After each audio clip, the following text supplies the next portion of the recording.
another Generation 2 Plasticon review! Woohoo!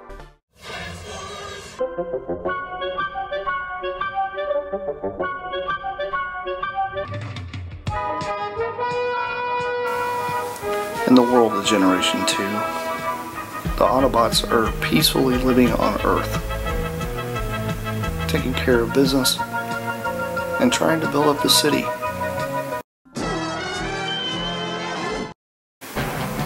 Their plans are interrupted by Abominus.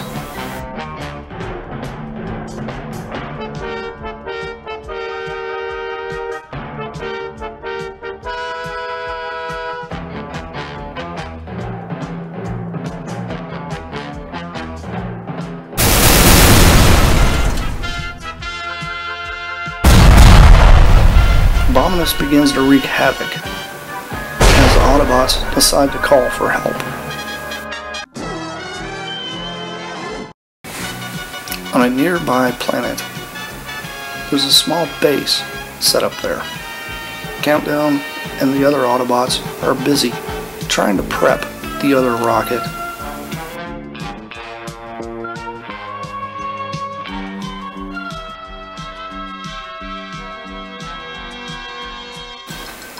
This other rocket's quite not ready, so they have to bring out Omega Supreme.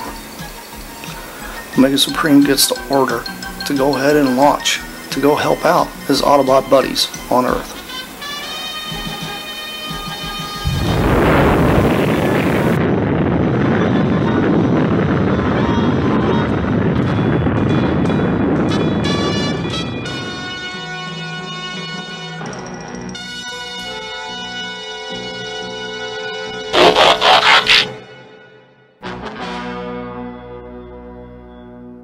Omega finally makes it to Earth and begins trumping his way to the city to help his buddies.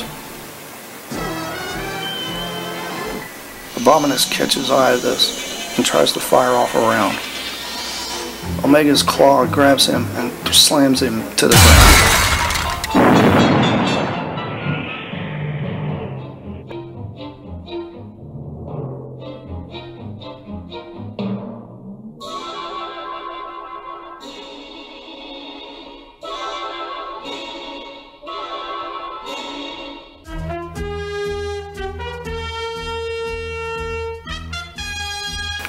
What happens next is in your hands. Generation 2 Transformers, brought to you by Hasbro. Some assembly required, vehicles and figures sold separately. Batteries not included.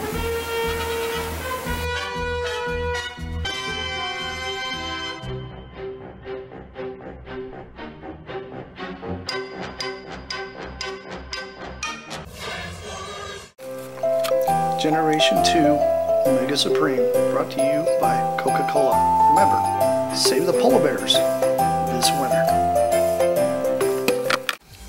Welcome back to yet another Plasticon review. Today we're going to cover Generation 2 Omega Supreme.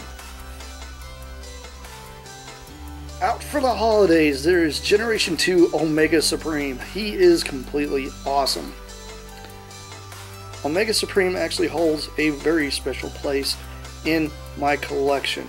I had one when I was a child. It was the coolest toy ever, and this thing is just amazing.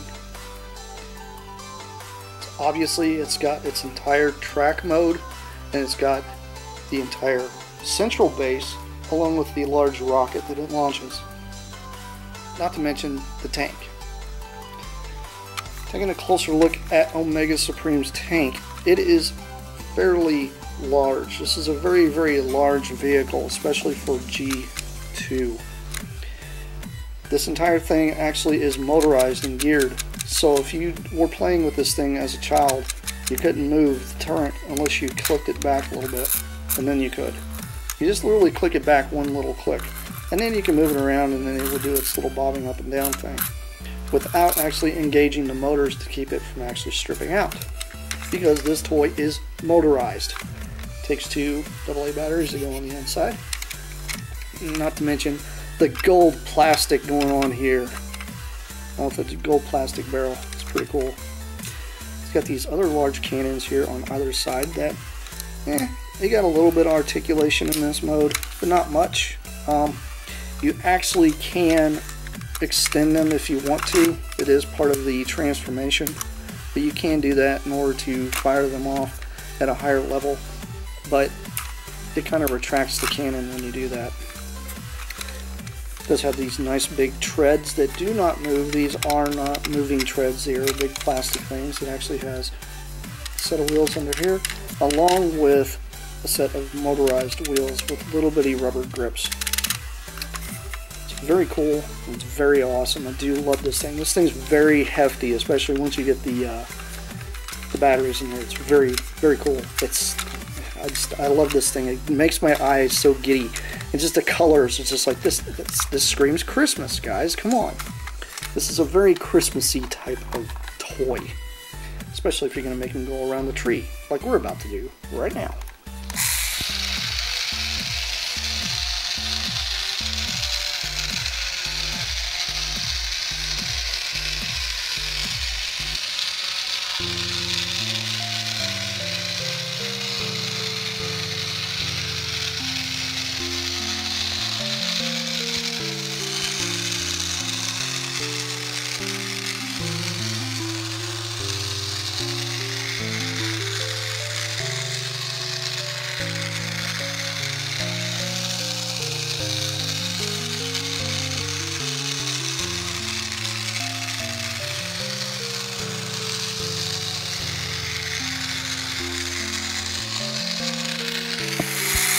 As you can see, it's a very loud toy. So, if you want a quiet toy, this is not a quiet toy. It's very loud. It's very cool, though. I do like the idea that this thing actually has a moving tank portion that goes around an entire track. This track is all interlocked, and it holds together very well. You can actually pick up the track by any part of it and actually hold it up without it actually falling apart, which is kind of neat. So let's take a closer look at the rocket base in the center. Here's the rocket base. The rocket base primarily consists of this larger portion here and the rocket itself. The rocket is actually pretty neat. It's got a nice little G2 emblem right here on the end here, and it does have ability if you really wanted to actually act like it was taken off. It can take off. This here can actually retract down even more if you wanted to. It's soft detented, so it doesn't really lock very well, but it is kind of neat that you can make him stand just like that if you wanted to, just to give him a little bit more height to the rocket if you wanted. It does have ability to split apart because parts former, you know, everybody hates part former, right? I don't, sorry. To me, most Transformers are parts formers, especially when you have to take the gun off and you put it in the guy's hand. Sorry, it's part. There you go. Especially you guys out there collecting headmasters now. But, at any rate, it's very cool. I do like this. This is the central part of the base. It's got what could possibly be a ramp system here for the Autobots to take and go in here in order to help kind of operate the rocketry. Now this does have ability to actually open the entire back portion of this. And you can open it up. It actually goes up only to about that height. But if you really wanted to, you can probably maybe be able to fit a Micromaster in between here. You really can't fit much at all back here in the very back. That's why this primarily just kind of stays closed and looks more like the refueling system or the cooling system for the rocket to be launched. It does have these right here, which is supposed to be docking arms, so you can really kind of put the rocket way up in here like this. That way, it's got a way for the robots or humans or whoever is actually getting into the rocket to launch an orbit can actually board. It's very cool. I do like this part of the entire toy. This is just awesome. But let's move on and take a little closer look at the track. Taking a closer look at just the track portion. The track portion actually has this nice kind of detail just throughout the whole thing. It's got this very interesting kind of, I don't know, slit detail here. It goes way up to just about here, only on the red. This is primarily for traction for the tank to actually grab because of the little rubber treads. It's got really nice vented detail throughout the entire thing, and it's got these little ports right here, which to me, these are like either refueling stations or command posts or something like that, because there are 4 of them. There's one here, one on the opposite side, and then there's one up here a little bit further, right here.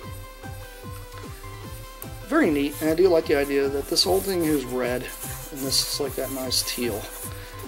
It looks very cool, it's very cohesive, and it works very well. And like I said, I mean, you can pick the entire thing up just fine with the nice assembly and interlocking system this thing has. This thing's got a great interlocking system. There's a lot of people out there, like I said, don't really like parts forming, and I personally am a big fan of parts forming. I like the idea that you can take something apart and put it back together because of Lego. So, I do like this. But let's go ahead and move on to actually taking this thing apart and then putting this thing together into Omega Supreme.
Here's Generation 2 Omega Supreme in his full-on robot mode. You can obviously tell he is a very, very tall Transformer. He is probably one of the tallest in the entire line. The colors here just completely work. It's very cool how the wings on the back almost look like a cape. I've always loved that. And I like the idea, you know, you can take these extra pieces here if you really wanted to, and you can stick these on there to actually make larger, like big gigantic C's on his back, which makes it look like he's got these gigantic wings and is able to fly just in this mode. He's got very cool articulation with the arms. Arms do move up and down. He does have a bit of an in and out with the arm. That's about all, really. You can turn his head, because his head does turn, just because of the gun on the back and the wings. They it does tend to get in the way sometimes, so sometimes you have to flip the gun up and over. It's very cool. I do like it. He is probably one of the best, in my opinion, of the entire G2 line. I love this guy. He also has a walking capability, if he'll walk very good in there. He doesn't really like to walk very well on this material, but he does walk. And he is actually moving, very slowly, but he's moving. And his head lights up, so, you know, it's just very difficult for the ground here to allow him to walk very well.